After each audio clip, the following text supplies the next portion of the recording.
Dans les années 40, deux sœurs âgées, l'une de 6 ans, l'autre de 11 ans, ont eu un accident de voiture et sont mortes sur le coup. Leurs parents étaient bien entendu dévastés et quelques temps plus tard, la mère est tombée enceinte de jumelles. C'est cette fameuse histoire des jumelles au nom des Pollock. Ce qui a été bizarre suite à cette naissance de jumelles, c'est qu'on reconnaissait parfaitement les deux jeunes filles mortes de l'accident de voiture, donc les deux sœurs. On les voyait dans les jumelles dans différentes façons. Les parents ont surpris les jumelles en train de parler de leur accident de voiture. Il y en a une qui disait à l'autre: non, toi t'es morte comme ça, t'avais du sang ici. Elles avaient une conversation morbide sur leur mort dans l'accident de voiture, alors que là je te parle bien des jumelles et non pas des sœurs qui étaient mortes avant. Les jumelles aussi avaient une peur bleue des voitures, c'était comme une phobie chez elles alors qu'elles avaient encore 3 ans et qu'elles sont jamais montées dans une voiture, mais elles avaient quand même cette peur irrationnelle, et ça nous fait penser justement aux sœurs qui sont mortes. Tellement de similitudes entre les sœurs qui sont mortes et les jumelles qui sont nées. Cela a énormément étonné les parents et ça a poussé carrément les médias, les labos à s'intéresser au cas des jumelles Pollock. La théorie là-dedans serait que les sœurs mortes ont été réincarnées dans les jumelles, et c'est là que tout le monde commence à se poser des questions sur la réincarnation. Alors, la réincarnation, pourquoi c'est si important? Pourquoi je t'en fais une vidéo aujourd'hui? Il n'y a pas si longtemps, j'ai commencé le documentaire Story of God avec Morgan Freeman qui passe sur Netflix. Je suis encore en train de le terminer, il me reste que la saison 3, et ce documentaire m'a mené à énormément réfléchir sur les différentes religions qui nous entourent. Alors, c'est un documentaire que je te conseille énormément si les religions t'intéressent en général, ainsi que tout ce qui concerne Dieu, tout ce qui tourne autour de Dieu. Vraiment, Morgan Freeman a été génial dans ce docu, à poser les bonnes questions, à faire le tour du monde et vraiment à nous préparer un documentaire d'enfer. C'est en voyant un épisode de ce documentaire que je me suis vraiment réellement posé la question sur la réincarnation, mais pas que, on a plusieurs aussi sujets là-dessus, que ce soit même dans les séries et dans les films, comme dans la série Drop Dead Diva, et aussi dans le film indien. Alors je vais te faire une vidéo spéciale pour les films indiens parce que j'adore ça, mais je parle bien des films classiques.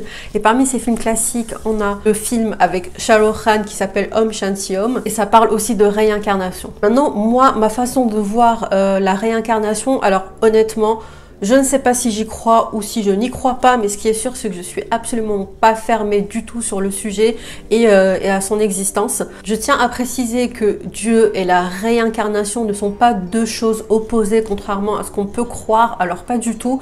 Pour moi, comme je le dis tout le temps, je crois énormément en Dieu, mais aussi je peux croire en la réincarnation. Et déjà, qu'est-ce que c'est que la réincarnation? Peut-être qu'il y en a qui ne le savent pas.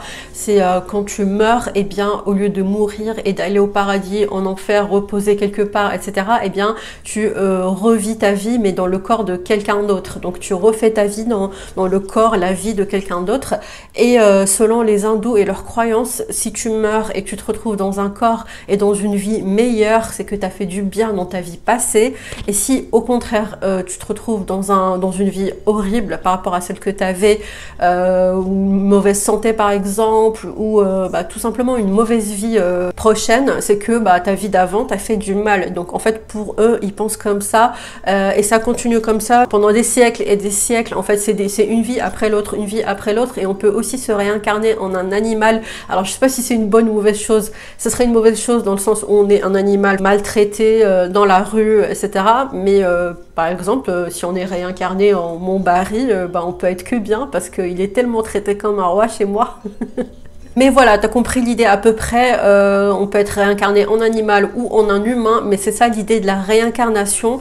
Et par la suite, parce que c'est pas non plus à vie pour les hindous, par exemple, si on est parfait de plus en plus dans une vie, à la fin, ils atteignent comme une énergie. C'est assez compliqué à expliquer, mais à force de faire plusieurs vies, donc plusieurs réincarnations, et quand ils sont vraiment dans le meilleur du top, et qu'ils ont fait que des choses bien, au bout d'un moment, donc ils se transforment en une énergie proche de Dieu, comme s'ils étaient avec Dieu. Voilà, donc ça c'est vraiment le but ultime des hindous, chose que je trouve extrêmement intéressante, parce que là on voit on voit Dieu en fait là-dedans, donc finalement ça se rapproche des religions monothéistes. Et voilà, personnellement je savais pas tout ça, en fait je savais pas comment réfléchissaient les hindous par rapport à ça, je savais pas que c'était plusieurs vies, que ça pouvait être aussi un animal, que ça dépend aussi de ce qu'on a fait dans la vie passée, si on a été une bonne personne ou une mauvaise personne.